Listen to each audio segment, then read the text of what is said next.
What's going on, guys? It's Luke back for our Saturday Showdown picks at the RSM Classic. What we always do in these quick live streams is go through the weather for tomorrow, whether there's going to be any impact on our modeling, and of course, our favorite plays for the single round slate. So let's hop right into it. Let's start off with a little bit of the weather for tomorrow. And just going to say it's a lot like what we saw for today. Today, we saw about 15 to 20 miles an hour throughout the day, with some really gnarly gusts in the afternoon. And tomorrow, you'll see the exact same type of forecast. You see 16 to 17 miles an hour right there. All the way into the afternoon, it starts to die down a little bit, but they should be off the course by about 5 p.m. And there's still 15-mile-an-hour winds at that point. And let's go ahead and look over here on Data Golf at how the course played today. You'll see that had a huge impact. Obviously, for round one at Seaside, and we're going to be taking a look at Seaside from now on out because we're not going to have Plantation in the rotation anymore. So on day one, it was 3.7 strokes under par, was playing extremely easy. Today, much harder, actually played over par, nearly a stroke over par. And if we specifically look at the afternoon wave, which is going to be very indicative of what we're going to see tomorrow, was 1.34 strokes over par. So it got significantly harder in the afternoon. And again, there wasn't really a morning afternoon wave split here. They essentially set players off from the morning until the afternoon, but that's a noticeable difference. There was obviously much higher gusts in the afternoon, but I also think it had a lot to do with the greens firming up. They didn't put any water after them after that little bit of moisture they got on Thursday morning. And as a result, this golf course is not only dealing with wind, you're dealing with some pretty firm greens as well. So overall for tomorrow, I expect a lot of what we saw here with the 1.3 strokes over par. In terms of how the holes played, let's go ahead and just make it the totals for the entire day. Make this a little bit easier to read. You can see there were only a few holes that played under par. The only hole that played that played a lot significantly under par, where you could really go out and make your hay, was this par 5 at the end, par 5 15th. It was obviously gettable. There was only one eagle on the day, but a ton of birdies. You can see 43% of the field was able to birdie that hole. We're expecting a similar wind direction for tomorrow. So I'm expecting a similar composition in terms of these holes. Obviously, the PGA Tour staff is going to select new pin locations, that kind of thing. That is going to change how these holes play. But in general, I do expect it to be relatively tough tomorrow. So as a result, obviously, we were looking at a lot of the around the green players today. We were looking for people that could keep the ball in play, more of the ball strikers, obviously with an emphasis on some Bermuda grass putting, and it's going to be the same. We're looking for guys that can kind of keep their rounds together. We're not necessarily looking for guys that can go out and post a huge score. That would have been the case on Thursday, obviously, but with conditions tomorrow expected to be like what we saw today, definitely taking a look at some of the, let's say, better around the green players on tour. Let's hop into the player pool now that we got the modeling out of the way.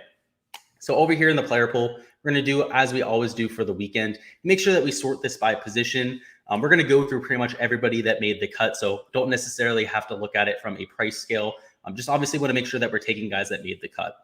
So at the top of the board, Taylor Gooch is going to be the most expensive player tomorrow. And while he's had 2 amazing rounds, there's that old adage in golf that it's extremely hard to back up some of your best rounds. Usually you have some of your worst rounds after you have your best rounds.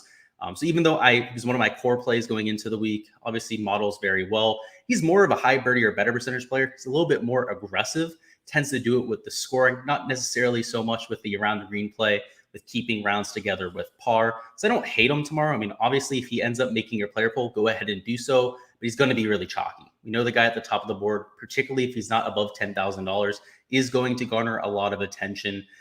So perhaps in terms of game theory, maybe not the best target, but if you're in cash, definitely a solid target just because we've seen good form. I mean, the guy's the hottest player in the entire world at this point, not named Sam Burns, and a very good course fit. So for me, he's not going to make my pool. Again, I'm playing large field GPPs. I want to go ahead and make that readily apparent. If you're playing in cash, if you're playing single entry, that kind of thing, go ahead and play Taylor Gooch. You don't really have to worry about that ownership as much. But for me, in a large field GPP, not my favorite target. Sebastian Munoz is definitely not a great target for tomorrow either. He's also one of those high birdie or better percentage players, even more so than Taylor Gooch, though. This guy's wild off the tee, relatively long, goes on those 3-4 birdie streaks, that kind of thing. And tomorrow, that's not going to be a thing. We're probably talking about, Taylor Gooch today went out and shot 5 under par. That's probably going to be the lead tomorrow. You're going to have somebody hit maybe 4 or 5 under par. That's about it. Sebastian Munoz, usually want to target him when there's like a 7-8 under round out there. Obviously played well today, shot 2 under par, nothing near what he shot on Thursday with 10 under par. And I expect that to be probably the best round we see from him in a while. So I'm going to be avoiding him in DFS. He's also, just like Gooch, going to be a little bit more chalky. The only difference of why I'm willing to play Gooch over somebody like Munoz is the course fit, right? Munoz isn't a great course fit for tomorrow. He's chalky. Multiple red flags with Munoz there. John Huh, I mean, he looked great the other week. He had a very good round on Thursday before missing the cut last time out. Obviously, a very good round today, very solid round on Thursday as well this week. Unfortunately, he's extremely volatile. He went full Keegan last time around. I believe he was 2 shots off of the lead the last tournament he played and ended up missing the cut. So he's extremely volatile. In Showdown, perhaps that's what you're looking for, but unfortunately, it's not like he's going to be sneaky. I mean, John Huh, if he was 30th, 40th place, that kind of thing at this point in the golf tournament, would be less than 5% owned, would be worth taking a shot in that type of instance. But you're looking at 15 to 20% ownership on somebody like John Huh for tomorrow because of his position on the leaderboard, and as a result, going to be a fade just from game theory purposes. I mean, guys, the main thing to mention here is obviously on Sunday Showdown, when you have the placement points in play, you want to make sure you're taking a lot of the guys up top, right? You have to be a little bit more diligent. You have to take a little bit more of a cautious approach with fading some of these guys. But on Saturday Showdown, where there's no placement points involved, the only way that you get points is going out there making birdies. It means nothing being at the top of the board, right? You're looking for course fit. You're looking for people that are coming in with good recent form, not just over the last 2 rounds, but the last month, that kind of thing. So I think that's important to note there. A lot of people, when they play Showdown, that kind of thing, try to target the guys at the top of the leaderboard. And the fact of the matter is, it's very unlikely that they go out and do that again. That's just the variance of golf. Even the best players in the world are going to have a down round. Anyways, with that rant aside, because I always see people, like, oh, why don't we just take the top 4 guys at the top of the board? That's a very bad strategy. That might work like once a year, that kind of thing. Seamus Power, great course fit. If things are going to be tough tomorrow, he's also a really good guy to go to. He's really good around the green. He gains in all 4 major statistical categories, so he doesn't have a hole in his game. And anytime you get these tough conditions where it's going to be a complete test of golf, guys like Seamus Power that have that complete game are going to get a boost. Zach Johnson, local, maybe not the best course fit if it gets super windy, had a better round on Thursday than he did today. I think a lot of that has to do with that wind, right? Whenever this course has some wind to play, particularly side winds that we saw for most of the day today at Seaside, it lengthens the golf course. Anytime you get some more sides wind, that kind of thing. A course that's playing close to 7,000 yards probably played closer to 7,300, even 7,400 yards today. So I think that's why we saw a little bit of a downtick in Zach Johnson's production, and why I'm also going to be taking a little bit away from some of those shorter hitters. I mean, going into the week, great picks. I mean, on Sunday, we're expecting the wind to die down a little bit, going to be right back in play. But tomorrow, with some tough conditions expected, you want guys that can get it out there at least 290, 300 yards. I mean, some of the really short hitters on tour, Davis Love III, that kind of thing, I expect them to struggle pretty mightily tomorrow. Corey Connors has been an absolute ball striking phenom in this golf tournament. Only thing holding him back is that putter, as always. That's why Corey Connors goes out there and has so many top 30 finishes. Unfortunately, though, it's why he doesn't have very many wins or top 5s. So that putter really is holding him back right now. In Showdown, it's you really got to pick your poison here. He's going to be extremely chalky. He was chalky in today's Showdown slate. Didn't really pay off that salary tag. When it went out, I believe shot 1 under par today. That's not enough for Showdown. He made a bunch of birdies at the very least. You could definitely go out and fade him tomorrow, right? He doesn't have the putter working. He's going to be extremely chalky. But that's a risky proposition. I mean, in round 1, he made a total, I believe, of 25 feet of putts for 6 of his birdies. So the guy is not afraid to go out, go pin seeking, that kind of thing. He's going to be in my player pool just because of the price tag, just because of that upside. But I understand the argument for fading him. It just won't be what I'm doing for tomorrow. Jim Harmon, I hope you guys tailed my pick there. He's one of my really good value picks for this week. Somebody has a good course fit for this golf course. Tomorrow for Showdown, you got a good price tag on him. He's one of the shorter hitters, so he might have a little bit of trouble with some of those longer holes, particularly the ones into the wind. But I'll be playing him at that kind of price tag. He's not somebody who's like $9,500 or $8,500 where we have to worry about that as much. He's more of a flyer play to begin with. Cam Smith, great putter. He hasn't really shown that over these first 2 rounds. So if he ends up turning the flat stick around, watch out. I mean, the ball striking has been there. He's putting himself in so many positions to score today. Actually 3-putted twice today, which you don't see very often from the Aussie. I like going there a whole lot, especially if that putter ends up turning around. Lanto Griffin, he's been good at this golf tournament in the past. He's been great over these first 2 rounds. particularly today where he had 7 birdies. That should be a sign of things to come. And while he's not likely to go out and reproduce that every single time he goes out there, it's good to see that he was able to go out and score in some of the hardest conditions that we've had all week. Even if he went out and had some double bogeys, had some bogeys today, still ended up in the optimal lineup for Showdown. So that should tell you a whole lot about his scoring ability. And again, while it's not likely for him to go out and reproduce that, that's who he's been for his entire career. This is a guy who's always been aggressive, has been good in windy conditions in the past as well. So I don't think we need to write that off as a coincidence. Let's keep going down the board here, though. You can see a lot of guys in the 7 under range. I'm all right with going to pretty much anyone here. Russell Knox had a great day today in the wind. We talked about him yesterday as one of my favorite plays on the slate. Also going to be the case tomorrow. I mean, we're expecting very similar conditions. Same thing with Adam Hadwin. Has a very good skill set for the wind. Precise off the tee, precise into greens. Also a great putter. That's really what you're looking for in those type of conditions.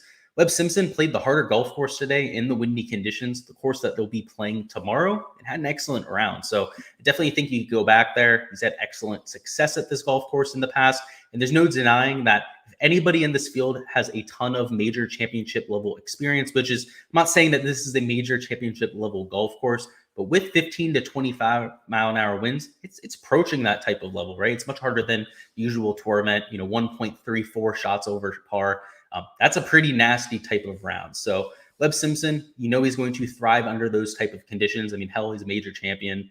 Definitely somebody to warrant for tomorrow and somebody that'll be in my player pool. Matt Kuchar as well. Again, somebody we know can go out there and score in some tough conditions. The length off the tee is a little bit of an issue, but over the last few years has added 10 to 15 yards of distance, and that's really more than enough, right? He's right around the 298 yard per drive mark as of right now. And like I said, we need at least 290 because this is going to play right around 7,300 yards. So the shortest hitters on tour might be out of play for at least tomorrow's round. Not for the whole 4 rounds. It's just because of that side wind. Matt Kuchar should be all right. Let's talk about Matthew NeSmith. Local, has a lot of local knowledge, good course fit. We've seen him play well at the RBC Heritage in the past.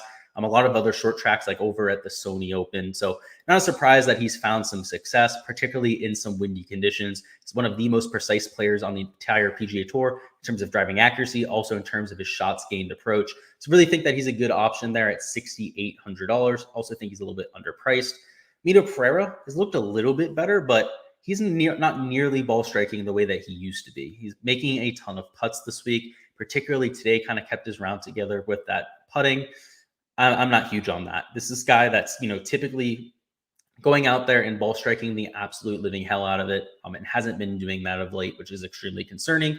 Troy Merritt, I have an outright bet on him. Wish that he had a better round today. Obviously went out to that scorching round on Thursday, but in some tough conditions, just like some of the other guys that we're targeting, accurate off the tee, accurate into greens, and a very solid putter. So pretty much checking all the boxes that we're looking for, especially with some of the tougher conditions expected for tomorrow.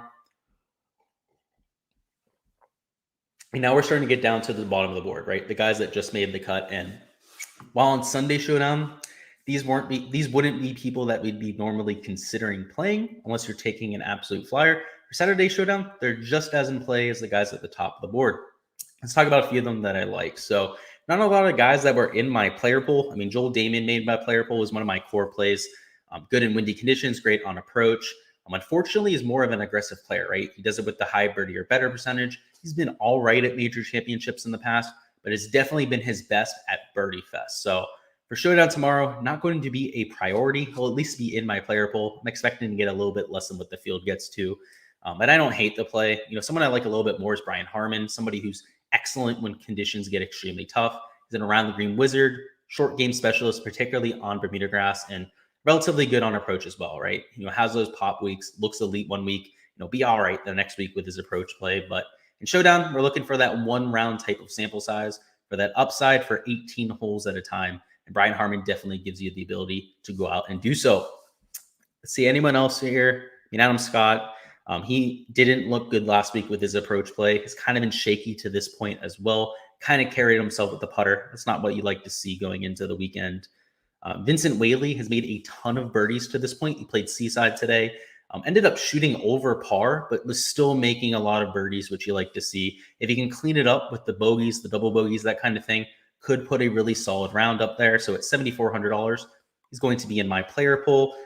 Kiradek off in Barnrat, also going to be in my player pool. He's got a good skill set for tough conditions, very good around the green, very good in terms of shots game putting on Bermuda grass. Also very solid on approach to this point of the week. So like going to Kiradek there.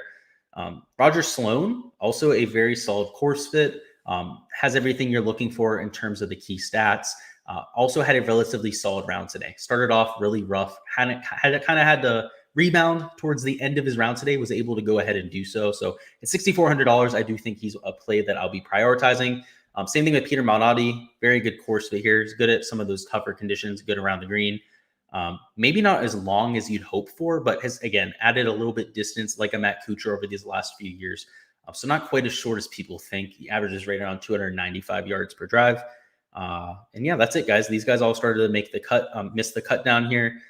Let's go ahead and go to the top of the board. We'll sort this by salary, and we're going to make a lineup together. So this is going to be for cash purposes. For GPPs, I definitely recommend leaving some salary on the table, but here for this cash lineup, we're going to use all of our salary. We're going to try and build as good of a lineup as we can. So first and foremost, at the top of the board, guys, Webb Simpson looked great today. He's been great here in the past. All the metrics looked great today. Got to see him on PGA Tour Live, was absolutely striping the golf ball. I think that is a sign of things to come, and obviously has the most experience of anybody in this field in these tough conditions. I think we're going to try and take two guys up top. So next one's going to be Cam Smith. Obviously has the around the green play that we're looking for, the putting that we're looking for. And again, should progress with that putter. I mean, has been much worse than we're used to seeing with him. And normally one of the best putters on the PGA Tour. And if he turns that around, watch out. So we spent up top. We're not going to be able to take another stud. At least we're not likely to be able to take another stud. Let's try and find someone in this mid-range here that we can go ahead and plug into the lineup. So first and foremost, I mean, Seamus Power, we talked about him a little bit earlier. We played him yesterday as well, was one of our core plays. Could be the look here. Same thing with Joel Damon. Let's try and see if we can fit Joel Damon into the lineup. We still have $7,000 remaining for position, so it looks like we'll be able to. I do think Seamus Power, because of the round that he had today, will be a little bit popular, whereas Joel Damon, who hardly held on to make the cut, probably going to be a little bit overlooked. He's extremely aggressive. Again, he's more of a high birdie or better percentage player. Actually, this is a cash lineup, so let's go ahead and take Power, right? So the reason why we don't want to take Damon in a cash lineup, it's a good catch here by myself, he's a little bit volatile, right? He's going to go pin seeking, particularly being on the cut line. You know, he has nothing to lose. He's not in the top 10 or anything like that. Whereas somebody like Seamus Power, we know he's going to be a little bit smarter with his decisions, going to be plotting himself around the golf course a little bit more than somebody like a Joel Damon. And in these tough conditions, that's what we want, right? We don't want someone to go out there like a madman. Maybe one of the guys in your lineup, you want to go out there, make, 5 or 6 birdies on the day, that kind of thing. But 2 or 3 birdies is going to be enough. They can hold the round together with some pars. That's what we're looking for tomorrow in Showdown. It's going to be a little bit unique because of the conditions. I mean, we're expecting scores over par once again. So Seamus Power rather than Joel Damon makes a lot of sense there. Let's go down into this $7,000 range. It also gives us a little bit more salary to work with, which can never complain about that at all. Hope you guys faded Kevin Kisner once again. Tried to make that readily apparent before the week as we could that he was a bad play. Also yesterday, shot over par once again. The guy's swing is broken. I don't know why people thought he was just going to figure it out going back to the RSM Classic. It's just a golf course. It's not really going to impact things too much. Ryan Harmon's going to be the next guy we fit into this lineup. Again, has all the key stats that we're looking for, relatively good form. Checks all the boxes, good in terms of points per dollar as well. So now we have $7,200 remaining, and we only have 2 spots. So we're probably not going to have to take much value here. Because this is a cash lineup, we're not going to have to worry about leaving salary on the table either. So we can go ahead and take our favorite plays in this range. And first and foremost, it looks like Adam Hadwin's likely to make this lineup. Let's go ahead and take a look around first, though. But let's go ahead and put Adam Hadwin in there. The reason why I really like him is, again, all the key stats checked off. He's precise off the tee and into greens, and a very solid putter on Bermuda. Grayson Sigga, really wished he made the cut. I had like 6 or 7 6 of 6s kind of standing on that. As of right now, I still have 31 6 of 6s. There was a couple guys left on the golf course right now, but I would have had, if Sig, Todd, and Kazire made the cut, I would have had like 62 6 of 6s. It would have been ridiculous. I would have had like a 36% 6 of 6 rate. Unfortunately, that took a lot of them off of the board. I was really high on Pan Kazire, really high on Grayson Sig. Same thing with Brendan Todd. But it's all right. We're still well above the field in terms of 6 of 6. But my complaining aside, let's keep going. Let's try to find someone to fit in here. Keith Mitchell, his distance is going to be a little bit of a boost. He's also somebody who's been pretty good at some tough conditions. Just thinking of the Wells Fargo Championship this year was excellent. Over at the 3M Open, where he posted that 7 under round, the scoring conditions that were hardly under par. So he's not afraid to go out and go low in some tough conditions. Let's see who else we've got, though. He's a little bit volatile. He'd be better for more of a GPP type of stand-up. Adam Long, I'm not a huge fan of him. He's going to be chalky, too. He's kind of like everyone's talking about him. I'm just not as high as the rest of the field, so we're not going to go ahead and take that. Ches Reavie would definitely fit this role right here. Solid off the tee in terms of accuracy, solid with his approach play. The putting's not as good as we'd be looking for, but around the green, he keeps it together. So we're going to go ahead and take Ches Reavie here. All these guys here are decent in terms of their around the green play. Again, I think that's going to be a key factor for tomorrow. They're all relatively accurate off the tee as well. Maybe the only exception to that rule could be Cam Smith, but this week he's been very good off the tee. He's been much better off the tee than he's been in the past. That's why he's in 15th place right now, even though he can't make a putt. I mean, typically it's the other way around, right? Typically he's bleeding strokes off of the tee, but making up for it with his putter. So if he goes ahead and continues that momentum off the tee, and again, off the tee play is really reproducible. Typically you get in grooves off the tee. You're able to take that from round to round. It's typically the putter that'll flip overnight. So if he can flip that putter and continue that momentum off the tee, Cam Smith could go and post something extremely low tomorrow. He could go out and I'm going to go ahead and see if I could find a bet for him to be the leader after next round, because I think he has the type of potential to go out and snatch that lead, go and shoot 7, 8 under par, that kind of thing, and take the lead from Taylor Gooch. And again, I'm expecting to get probably, 30, 35 to 1 odds on that kind of thing. I'm going to have to go ahead and do some shopping on that, but that's all we've got here for the live stream, guys. Thank you for stopping by as always. If you guys are watching the replay of this, as I'm sure most of you will be, you can go ahead and leave a comment down below if you have any questions or somebody you'd like me to touch on. But again, I appreciate all the support here on the channel. We're going to be doing this once again tomorrow at the same time. It's going to be roughly 4:45, 5 o'clock, whenever the round ends up ending and we can get on here. We'll go live. We'll talk about the Sunday Showdown. And obviously, it's a little bit different than today. Wind conditions could be different, could be dealing with some placement points to talk about. And I mean, not could be. We know we're going to be. So we'll talk about that tomorrow. But until then, good luck, guys. And